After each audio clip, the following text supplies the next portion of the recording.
Microsoft Word 2016 is full of features that continue to keep it at the top of the word processing program list.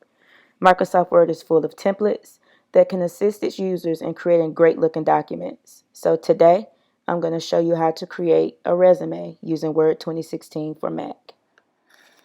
And so the first thing you want to do, step one, is open Microsoft Word on your computer.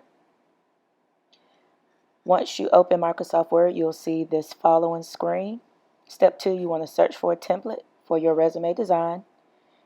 You will type in the word resume in the top right corner and you will see different options. Step three, select the template. You can either double click or select create. At this point, step four, you want to plug in your information. The benefit of using a template is that it is kind of hassle free, so you don't have to worry about design. You have all that stuff given to you. And plus, Word now offers some new and exciting features. Step five, after you've plugged in your information, you want to save your resume.